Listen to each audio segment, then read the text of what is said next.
शांत तिवारी जी, श्री हरिवंश महाराज जी। महाराज जी, आपके सत्संग सुनकर पता चला कि जीवन का एकमात्र लक्ष्य श्री जी की भक्ति करना है, लेकिन हम अधम फिर भी भौतिक सुखों को प्राप्त करने के लिए लगे रहते हैं। क्या मनुष्य को भौतिक सुविधाओं की चाह बिल्कुल नहीं करनी चाहिए महाराज जी? क्या हमें कुछ बनने या प्राप्त करने की? तो क्या चाह करने से सब कुछ प्राप्त हो रहा है क्या? जो हम चाह कर रहे हैं वो सब कुछ तो नहीं प्राप्त हो रहा। जो हमारे प्रारब्ध में है वो हमें मिल जाएगा। चाह करने से क्या होता है? प्रारब्ध में भगवत प्राप्ति नहीं है, इसकी चाह करो, भजन की चाह करो, धर्म की चाह करो, सत्य की चाह करो, सत्य के राह पे चलने की चाह करो, तो भौतिक सुख तो अपने आप मिल जाएंगे। सुविधाएं तो तुम्हारे को प्रारब्ध अनुसार मिल जाएंगी, लेकिन भगवान प्रारब्ध अनुसार नहीं मिलेंगे। जैसे कोई दुख की चाह नहीं करता ना, फिर भी दुख मिलता है ना। ऐसे तुम सुख की चाह ना करो तो भी तुम्हें सुख मिलेगा। केवल अपने कर्म को करते रहो, जो तुम्हारा कर्तव्य है, कर्म है, उस कर्म को करते रहो। चाह हमारे हृदय को जलाती है, चाह भगवान से विमुख कर देती है। जाहि न चाही कवहु कछु, तुम सन सहज सने, बसो निरंतर तासुर, सो राउर निज के। मनुष्य जन्म चाह बढ़ाने के लिए नहीं मिला, चाह मिटाने के लिए मिला है। एक आदमी शांति से बैठा हुआ गंगा जी के ऐसे तरंगों को देख रहा था। उसका दोस्त आया, अरे बैठे क्या करते हो? बोले क्यों? अरे कोले कुछ करो। तो बोले कुछ करने से क्या होगा? बोले धन मिलेगा। धन से क्या होगा? बोले भोग मिलेंगे। बोले भोग मिलेगा फिर क्या होगा? बोले शांति से बैठेंगे। तो बोले बैठे थे हम शांति से। इतना चक्र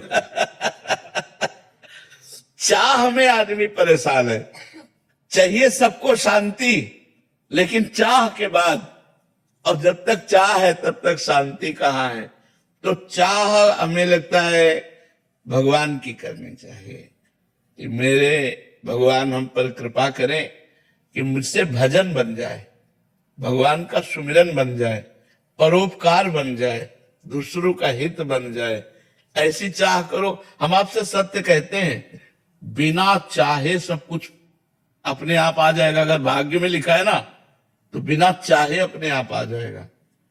हम देख रहे हैं ना, वो देख रहे हैं, हमारी इच्छा नहीं है, बिल्कुल नहीं। हमारी इच्छा जो है वो भगवान जानते हैं हमारी इच्छा क्या है। तो जब तक हमारे अंदर चाह है तब तक हमें जन्म जन्मांतर भटकना पड़ेगा। अगर हम चाह मिटा दे तो अपने आप सारे सुख आ जाएंगे। ये भी बात समझ लो। अचाह पुरुष के पास सारे सुख अपने आप आ जाते हैं। अब उसकी चाह नहीं रही तो उसका महत्व नहीं रहता। चाह में महत्व है।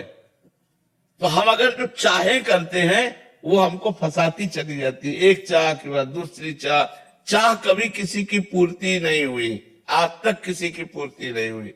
एक चाह पूर्ति होती, दो चाहे खड़ी हो जाती, दो को पूरा करो, चार खड़ी हो गई। देखो चाह का क्रम ऐसा है। एक लड़का स्कूल जाता था पैदल, उसका बाप धनी था। तो एक दिन विद्यार्थी साइकिल से, उसने देखा ये तो बड़ी सुविधाजनक है, पैदल चलने में तो स्कूल तक पहुंचने में थक जाते हैं, साइकिल ये तो पैर मारो आराम से चलते जाओ। उसने कहा कि पिताजी मुझे साइकिल चाहिए। एक साइकिल खरीदी।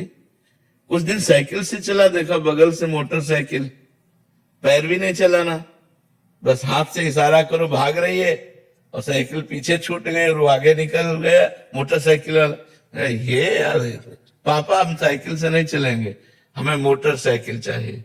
वो धनी आदमी था, मोटरसाइकिल खरीदी। कुछ दिन मोटरसाइकिल से चला, पानी गिर रहा था तो देखा बंद शीशे की कार बगल से एकदम। अरे बोले ये तो बहुत यार। गया और कहा पापा मोटरसाइकिल से नहीं चलूंगा, कार से चलूंगा। अब कुछ दिन कार से चला तो जाम में कार फंसी गई।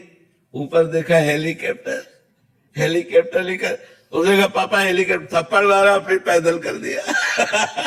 समझ रहे कि कार भी बेच दी कि तू पैदल चल। बस हमारी हालत यही है।